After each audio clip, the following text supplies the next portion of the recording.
We are at the verge of AI. OpenAI. Altman has said now that he thinks 2025 will be the year that AI becomes sentient, whatever that means. Artificial general intelligence will emerge, and who knows how that affects. I've said publicly, and I'm kind of half joking, that we need AI government.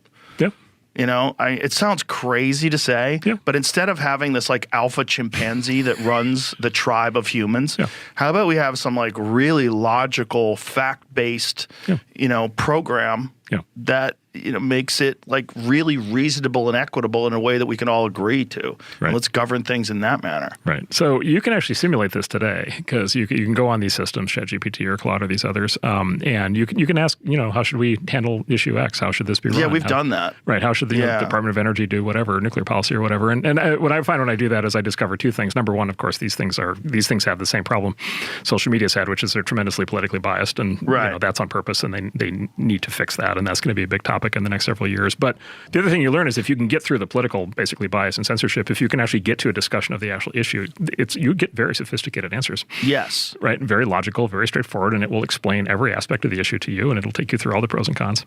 Yeah. And, I mean, it might be the way to go. Yeah. Which is so horrifying for people to think, because everyone's worried about the Terminators taking over the world. And like, if that's the first step, is we let them govern us. Well, look, there's nothing stopping a politician from using this. There's nothing stopping a policymaker from using it, as a tool. Right. You start out, at the very least, you start out using it as a tool. There's nothing to prevent. Like, for example, I think military commanders in the field are going to have basically AI battlefield assistants that are going to advise them on strategy, tactics, yes, right, how to win conflicts, and then it'll start to work its way up, and then they'll be doing, war planning.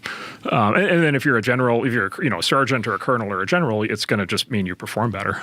Yes. And so maybe there's like, the sort of man-machine kind of symbiotic relationship. And you could imagine that happening more in the policy process and in the political process. And there's also AI-controlled jets, which are far superior. Yeah. They did, Mike Baker was telling us about that. They did these simulated dogfights, and the AI-controlled jets won 100% of the time over humans. Yeah. And there's a bunch of reasons for that, and part of it is just simply the speed of processing and so forth. But another big thing is if you don't have a human in the plane, you don't have the what do they say, the spam in the can. You don't have the you don't have the human body in the plane. You don't have to keep a human being alive, which means you can be a lot faster and you can move a lot more quickly. And G-forces, much higher G-forces. Yeah. And then there's no option for someone to go crazy. Yeah, that's also right. Yes, exactly. There's no human element. Yeah. Which is a real element. Yeah. No, look, I think it's going to be common to have like Mach 5 jet drones within a few years, and they'll be a fraction of the size of the current manned planes, which means you can have like a lot more of them.